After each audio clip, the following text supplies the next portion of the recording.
Hello, everyone, and welcome to my first ever original series. I hope. It probably is, because ain't no one thought of it.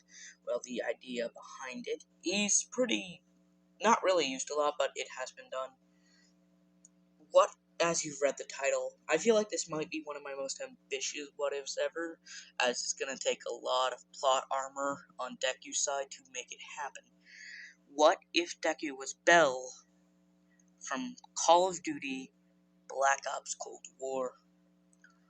Now, going into explaining things, we know Izuku is a kind-hearted person, so in the originality, also spoilers for Call of Duty and My Hero Academia, Deku is a kind person who strives to be a hero.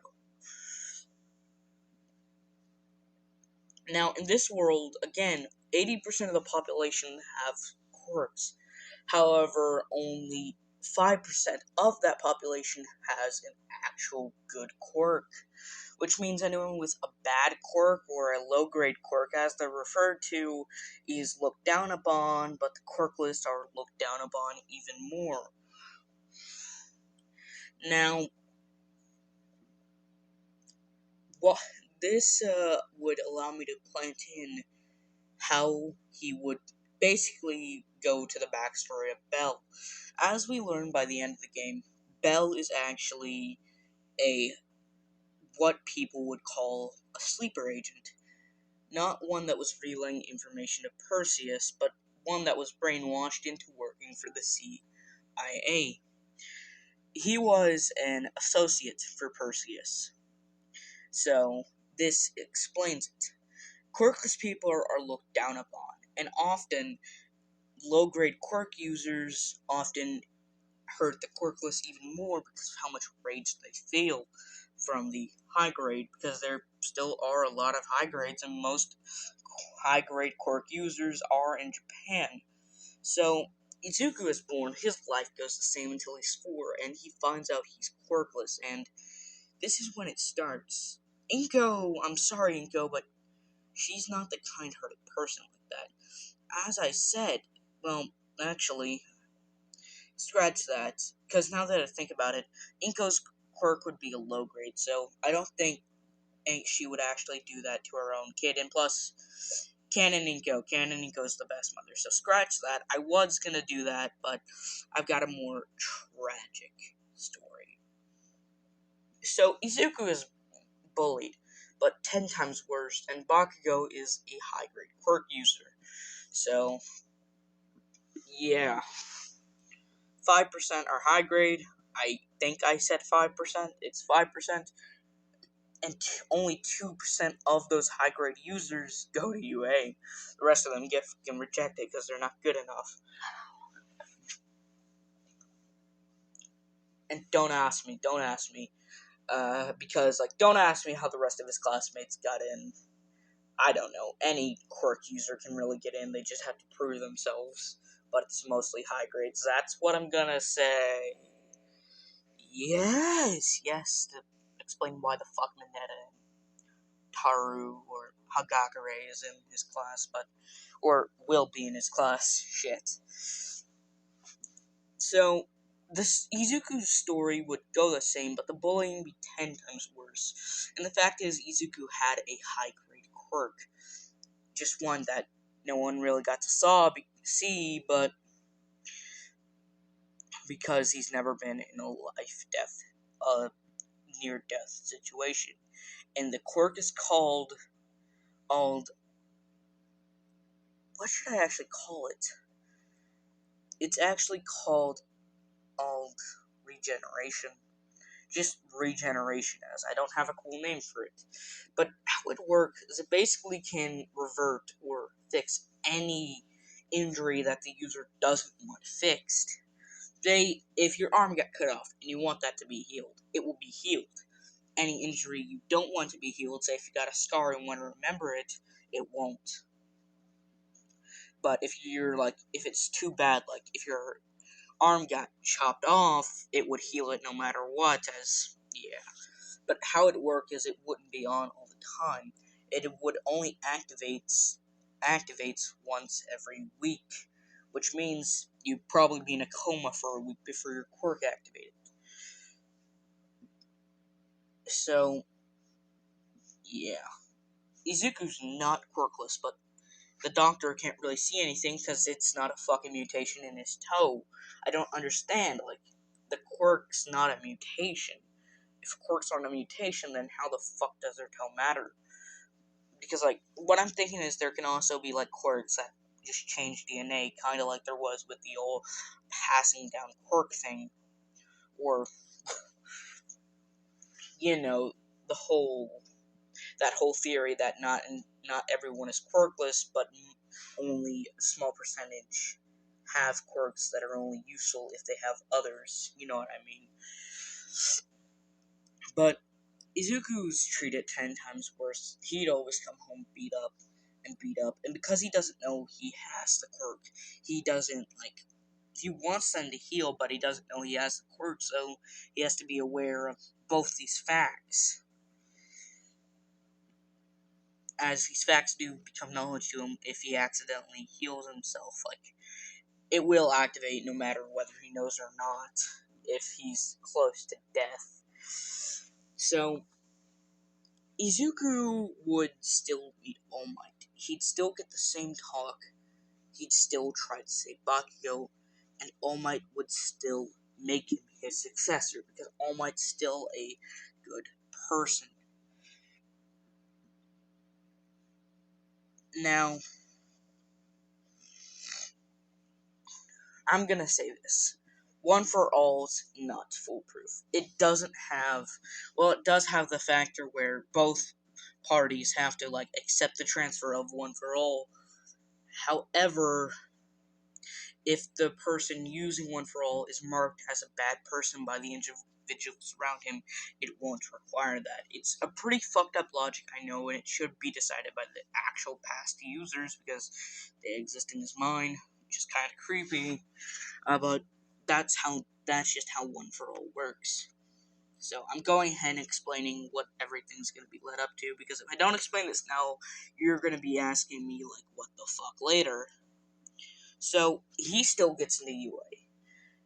However, he's kinda looked down upon a bit more, and his classmates don't really show him that much respect, or at least the people with actual good quirks.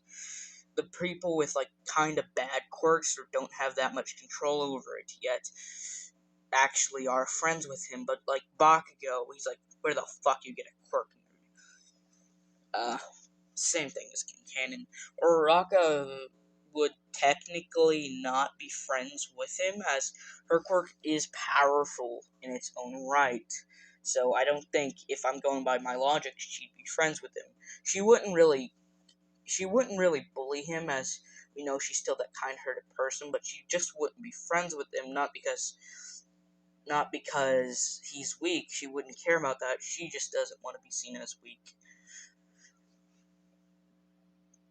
And basically, this treatment of constant bullying goes on and on and on by the people with good quirks, such as Kirishima, Bakugo, damn, those Todoroki, because of his abuse, and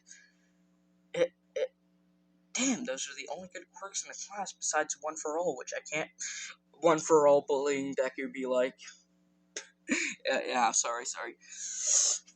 So, this would basically just kind of lead up into Deku's mind slowly breaking, as it would, as he would start to do things in his free time, like go to a shooting range and just practice targeting with guns, because it's the only thing he knows how to do. It's the only way he can let out his anger. This is what he does other than training, which he trains more in his own fair right, and he's still going at the same pace of learning One for All. But after the USJ, Shigaraki, All for One, and pretty much any of the higher-ups in the league can confirm that Deku will be a problem in the future once he gets control over that quirk. So, you know this plot.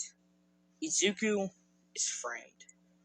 The evidence is put out there, and Izuku, anyone who was friends with him, turned on him, believed that he was the traitor. Uraraka was shocked, but she kind of gasped because of the treatment.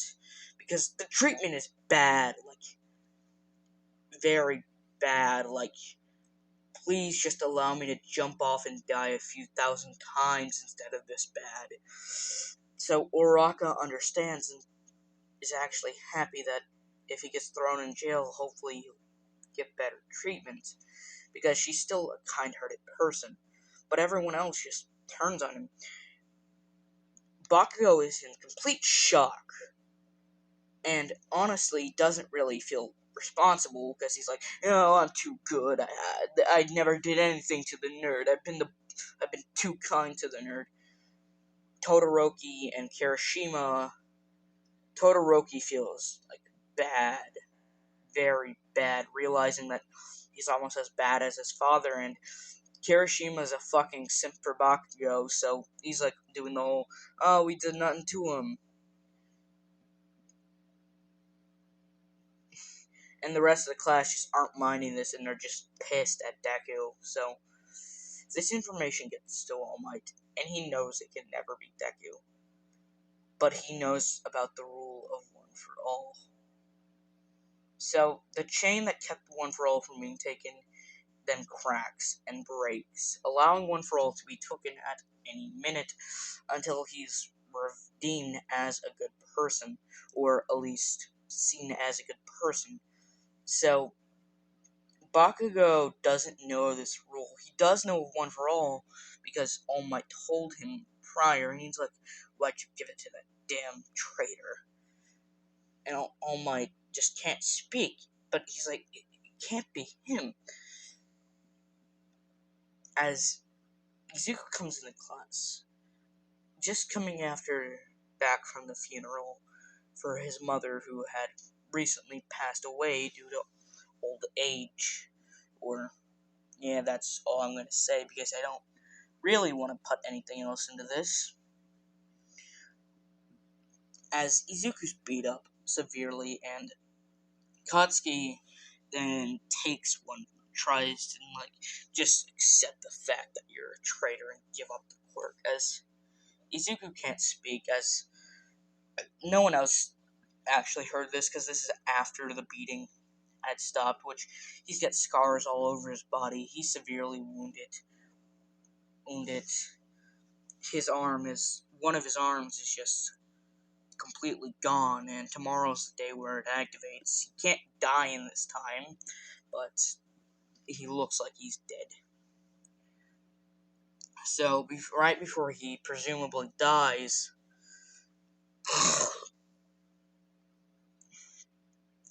Bakugo takes one for all, and Izuku is patched up and just thrown in the river, as they're like, it's the least we could do for that bastard.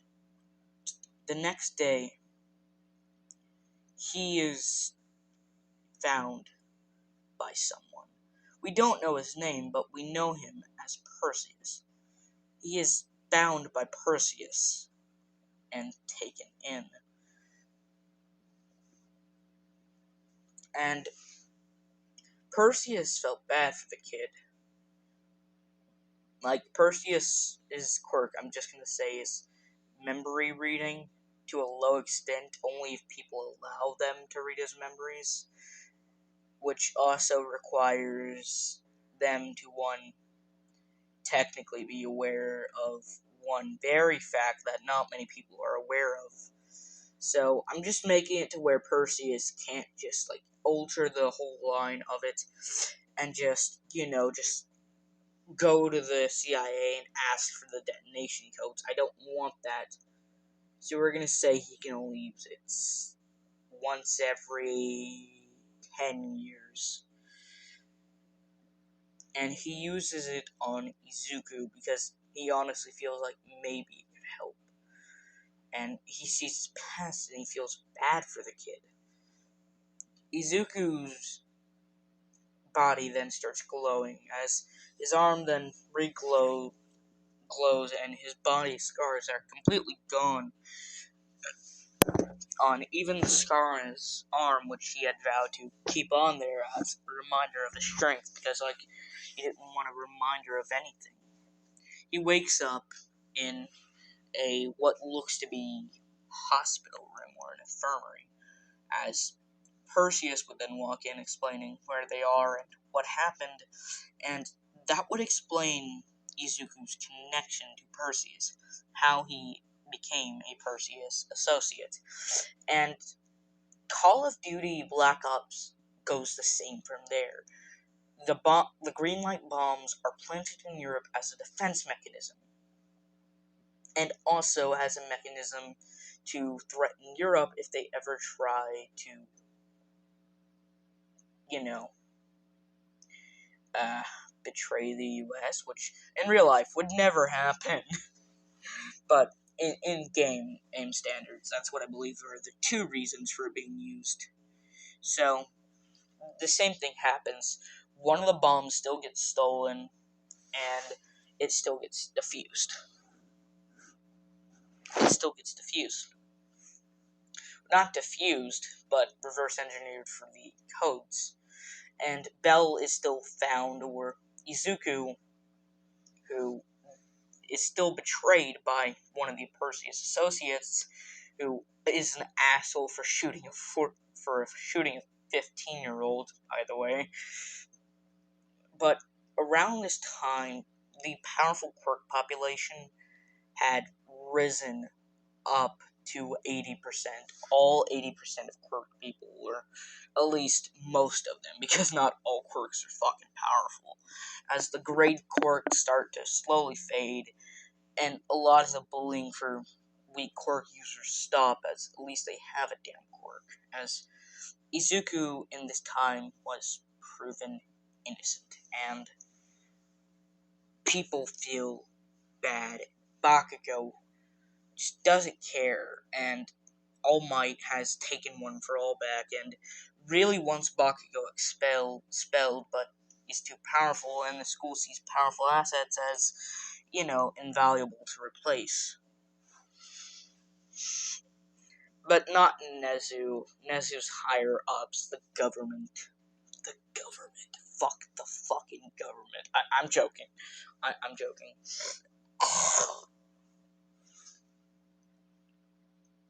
But this happens, and it is the good ending that happens in Call of Duty. Izuku tells them where the bomb location is. Izuku tells them where it's all planning to be blown up, as he feels like Perseus asked for his betrayal, and it technically is like that because Izuku had given them everything they need, so that is the truth in this one. And Izuku is still betrayed. He isn't shot in the head like you are in canon in the final cutscene. However, he is shot in the heart, presumably killing him, and Adler leaving him for dead.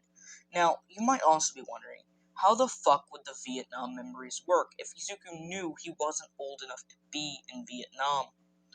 Well, it's actually simple. The brainwashing also made him think he was older, and just went through a surgery to make himself look younger, which is a thing, apparently, after researching enough. I'm just saying that because I know it's a thing humans will do. But that's how they got the memory to work. The catchphrase was completely destroyed, the memories were revealed as false, but Izuku still had them. And, well, Adler really just did it because he just didn't want to deal with it. Not because, we'll say this. He had something against Izuku, and that was the fact that he didn't like anyone from Japan. He hates everyone from Japan because of all their damn power, And because Izuku's quirk that they know of, and Izuku knows of but doesn't tell to anyone because it's a quirk that could get him presumably tortured. So, Izuku said his quirk was ultra accuracy or pinpoint accuracy because, like, in reality, he had one of the best accuracy out of the CIA when he was working for CIA. And as we know, Izuku's quirk allowed him to stay alive. Now, his body was found by Mason and Woods, which they saw started to heal, but it was slowly because it needed him to somewhat be breathing in order to fully restore him. So his heart healed, the injury in his chest didn't, and they get him to a hospital. As at this time, they're all friends. Izuku sees them as some of the greatest friends, even though they were working on the opposite side he could ever have. And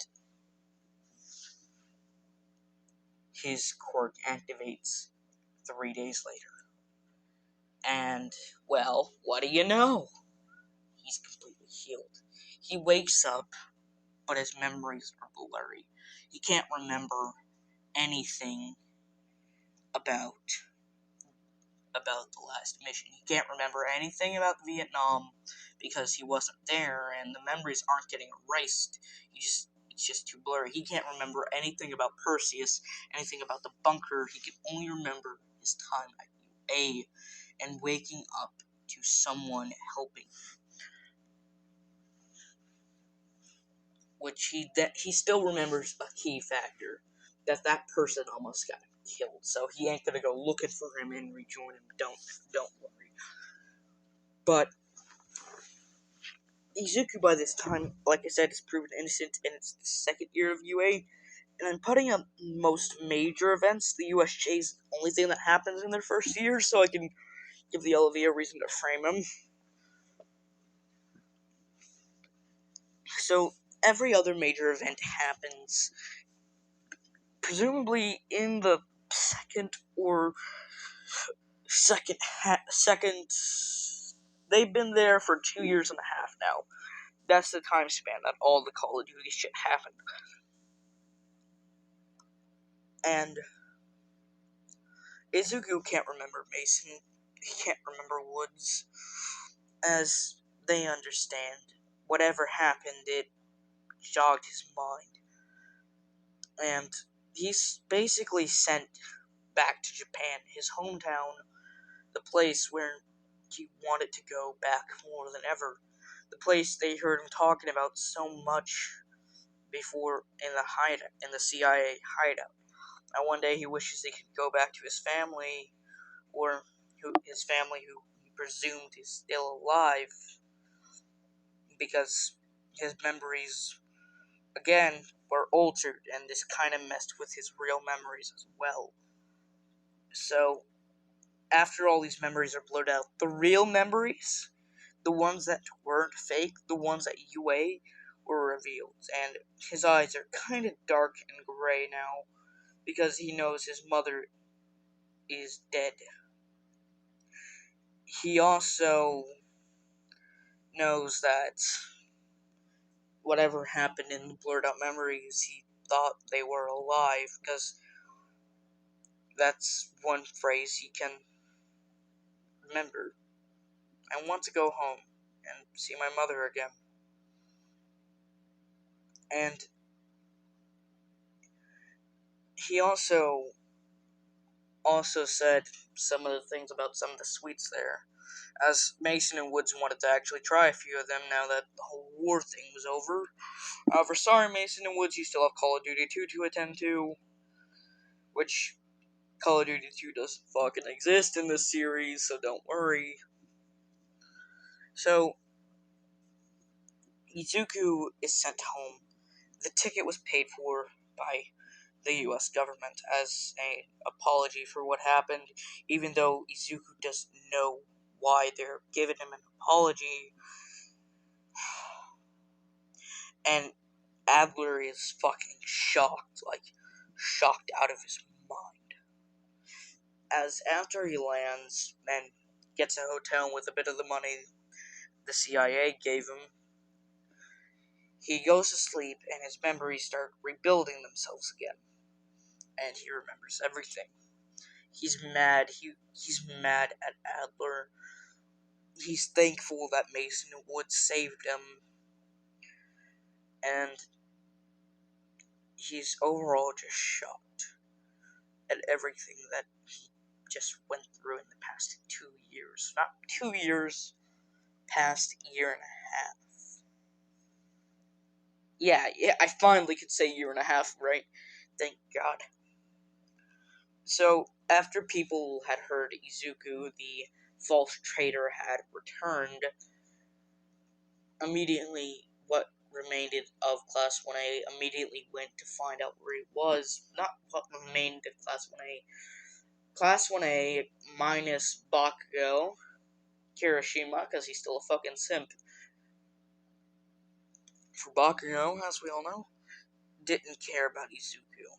And Shoto Todoroki did go to find where Izuku is so he could say he's sorry, because the only reason he was bullying Izuku was because of the abuse, which is 10 times worse, might I add, because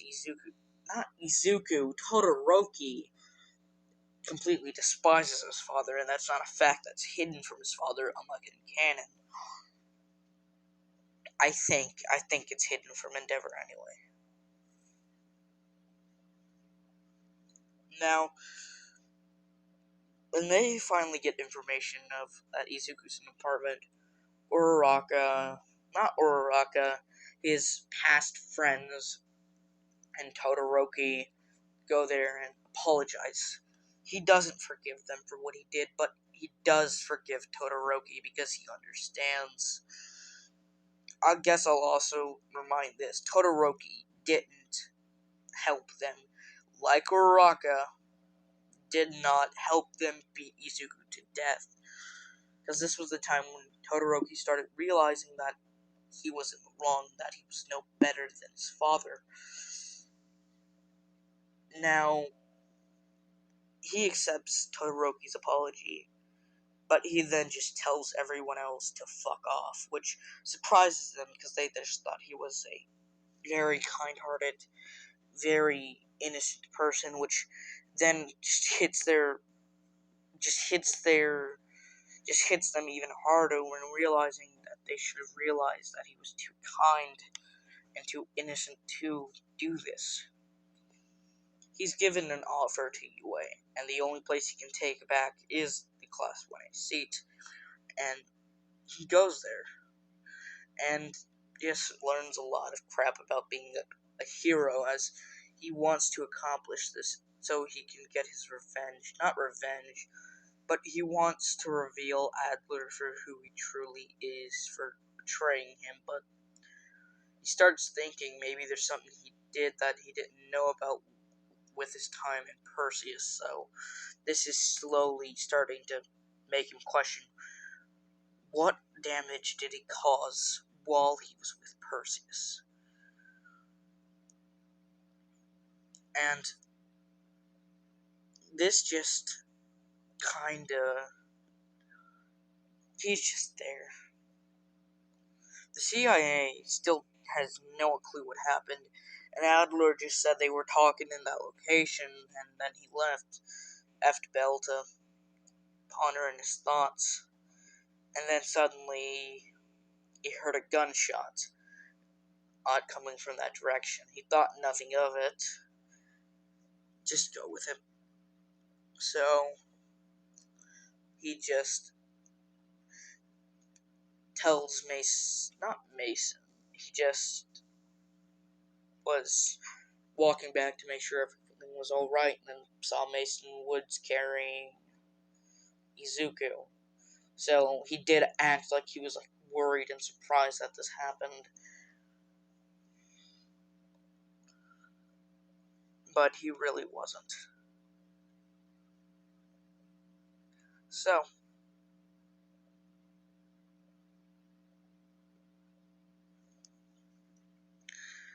Yeah, the CIA still knows nothing of what happens, but Izuku was still went down as one of the biggest assets in their history, and at any point is available to come back onto the roster at any given point. But they know he probably doesn't remember anything.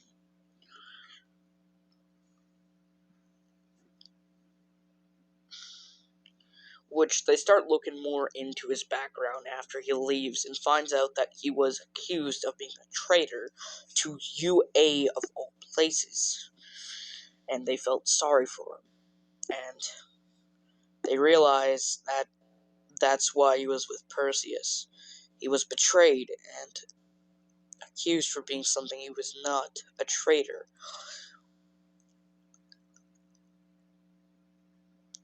And initially, this is why he told the truth about where Perseus was, because he didn't want to be seen as a traitor again, even since he knew what Perseus had ordered. That, I don't remember his name, the guy who shot Bell in the car, not in the car, shot Bell when Bell was, crap, forget about that, when they were at the airport, or runway, about to leave, yeah, you know what I mean.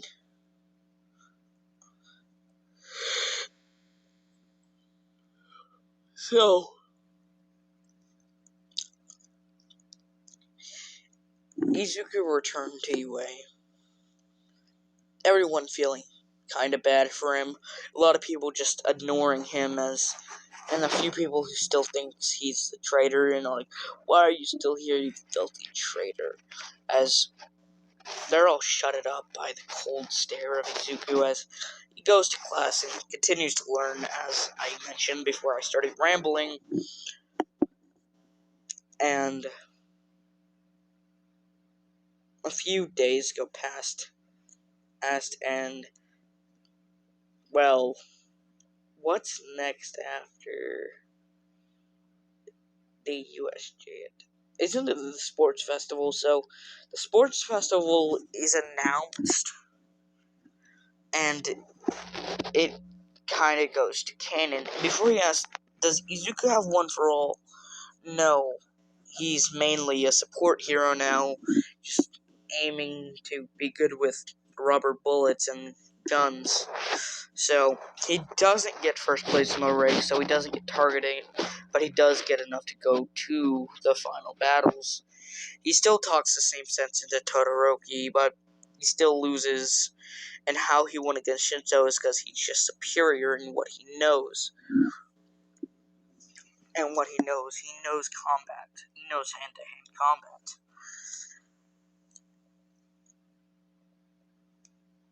And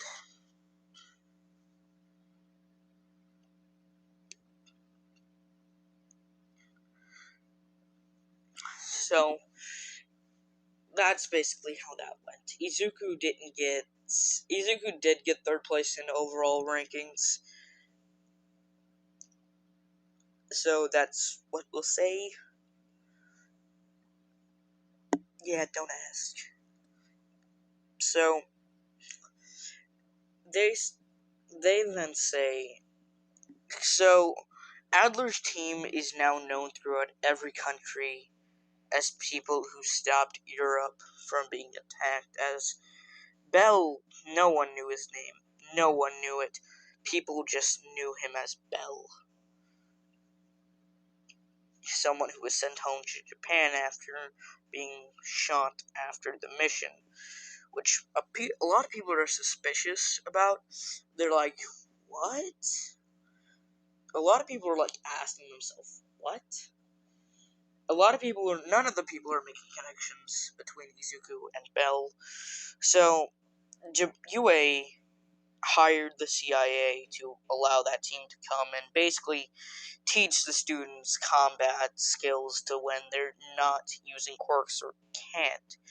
So Adler's team comes in, and when Mason and Woods walk in and see Izuku, they're kind of shocked, but they're like, good for him. And then the second Adler walks in, Izuku his head just snaps towards Adler, just looking at him with rage in his eyes. He's not gonna do anything, but he just stares. And Adler's like, does he remember? And Adler knows he can't do anything while in UA. As there's this small tension, but then Izuku just starts playing it off as if he's the guy that was on TV, saying how they stopped the green light nukes.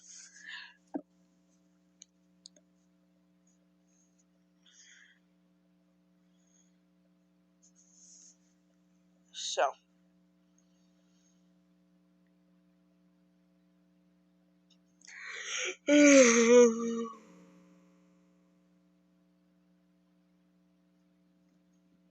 so this happens, and they go to a training field where they're all learning hand-to-hand combat, and Mason and Woods are just talking to Izuku, and Izuku explains what happened, and they are pissed at Adler, as Izuku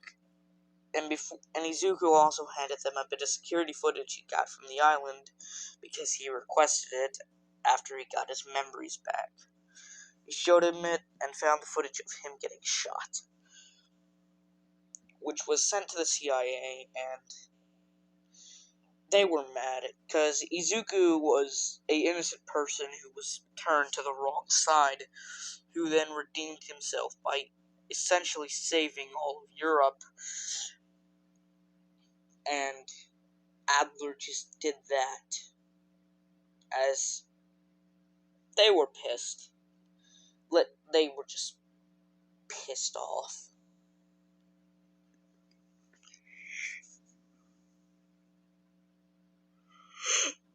So, they practically gave the okay for Izuku to, just basically do what he wanted without killing Adler to somewhat get his anger out. So, he then challenges Adler to a gunfight. One where they'd use rubber bullets and nothing else. Adler agrees and actually takes the turns of rubber bullets. But little does he know, Izuku's rubber bullets will sting like shit compared to normal rubber bullets. It would feel like you just got hit by a 10. Imagine a bullet coming at you at the speed of a, let's see. Just imagine a bullet coming at the speed of Mach 2, and then plus that, the bullet practically would feel like a truck hitting you in one spot with a very sharp edge that is rubber. So it's gonna sting like hell. So, Izuku's accuracy, Adler's beat, and he's got bruises and marks all over him. I mean, he said, wish I could give you another damn scar like that ugly one on your face. As I would be like, don't be rude to him, Izuku. He is a very important person for the whole that saved all of mankind, as it would have led to a war if the nukes went off, or that's what everyone believes. As Izuku then just stares down at Adler, and then goes to explain that he was with the CIA. He's the one who got the detonation codes. He explained his link to Perseus, and them hearing this, they feel more fucking bad because they caused an innocent person to get matched up with terrorists who he got betrayed again. So they're all kind of mad. And then Mason and Woods are just looking with Izuku at Adler as Woods just kicks him in the face and picks him up, leaving Mason to continue training, as taking Adler to a helicopter, who was taken back to the U.S. and rightfully thrown in jail. As it isn't because who Izuku was, it was because of what Izuku did. So, I guess that's gonna be the first part, if there even is. This entire, little episode is supposed to just be asking for what you guys think on it. Of it. Like I said in my very first What If any of you didn't watch it or remember it, my goal is to take more of video game powers and give them to Izuku, like I did with the Keyblade. Or not video game powers, but just link Izuku with video games, which I already have a pretty darn good one I'm gonna link him to. Well, I guess I'll see you guys. Shit, don't look at that. See you guys later.